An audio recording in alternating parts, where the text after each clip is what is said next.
हेडलाईन्सचे प्रायोजक आहे NBC bearings, लांब पळण्यासाठी। नितीश कुमार आणि चंद्राबाबूंचे एनडीएवर दबाव तंत्र, दोन्ही बाबू लोकसभा अध्यक्षपदाची मागणी करणार, सूत्रांची माहिती।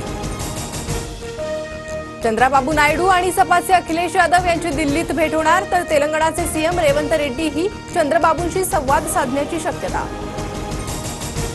लोकसभेच्या निकालानंतर दिल्लीत आज एनडीए आणि इंडिया आघाडीची बैठक, नितीश कुमार, चंद्राबाबू नायडू उपस्थित राहणार। इंडिया आघाडीच्या बैठकीसाठी शरद पवार, सुप्रिया सुळे दिल्ली। नितीश कुमार, तेजस्वी यादव एकाच विमानातून दिल्लीला रवाना। नितीश कुमार एनडीए तर तेजस्वी यादव इंडिया आघाडीच्या बैठकीत जाणार। दोन बांबूवरचं सरकार कधीही पडेल, नितीश कुमार, चंद्रबाबू मोदींसोबत जातील वाटत नाही, संजय राऊतांची प्रतिक्रिया।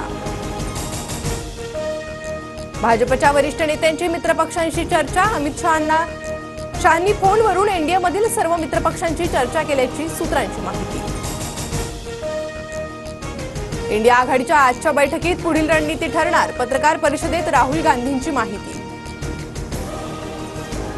केंद्रात सरकार स्थापन करण्याचा आमचा फॉर्म्युला तयार, काँग्रेस नेते नाना पटोलेंचं मोठं वक्तव्य। सत्ता स्थापनेसाठी दावा करावाच लागणार, सर्वानुमते इंडिया आघाडीचा पंतप्रधान पदाचा चेहरा ठरवू, उद्धव ठाकरेंची माहिती। मोदी सरकारचा शपथविधी 9 जूनला होण्याची शक्यता, आजपासून राष्ट्रपती भवन सर्वसामान्यांसाठी बंद, शपथविधी झाल्यानंतरच राष्ट्रपती भवन खुलं केलं जाणार। फडणवीसांनी पराभव मान्य करावा, राज्यात फडणवीसांशिवाय पान हलत नाही म्हणत होते, पण त्यांचे झाडच उपटून काढलंय, संजय राऊतांची टीका। विशाल पाटील आमच्या सोबतच, विशाल पाटलांच्या वक्तव्याचा दाखला देत नाना पटोलेंचे विधान। काँग्रेस नेते राहुल गांधी वायनाड आणि रायबरेलीतून विजयी, राहुल गांधी वायनाडमधील खासदारकीचा राजीनामा देणार, सूत्रांची माहिती।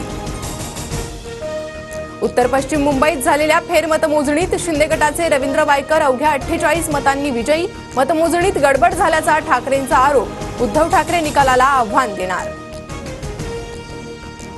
महायुतीतील काहींचं कामकाज नांदा सौख्य भरेला शोभणारं नव्हतं, दगाफटका दिलेल्यांना त्याचा प्रत्यय आणून दिला जाईल, विजयानंतर नारायण राणेंचं मोठं वक्तव्य। बीडचे नवे खासदार बजरंग सोनवणे आणि मनोज जरांगेंची भेट, मी राजकारणी नाही, निवडणूक जिंकल्यानंतर बजरंग सोनवणे सहज भेटायला आले, भेटीवर मनोज जरांगेंची प्रतिक्रिया। विरोधी पक्ष एकत्र येऊनही भाजपपेक्षा कमी जागा, लागोपाठ तिसऱ्यांदा एनडीएचं सरकार बनणार, सबका साथ सबका विकास मंत्राचा विजय झाल्याचं सांगत पंतप्रधान मोदींकडून विश्वास व्यक्त। कल्याण डोंबिवलीचा पाणीपुरवठा उद्या बंद, जलशुद्धीकरण केंद्रात देखभाल दुरुस्तीची कामं करणार, नागरिकांनी पाणी जपून वापरण्याचं आवाहन। पुढील 4 दिवस राज्यात मेघगर्जनेसह जोरदार पावसाचा अंदाज, मुंबई पुणेसह पश्चिम महाराष्ट्रातील अनेक जिल्ह्यांना येलो अलर्ट।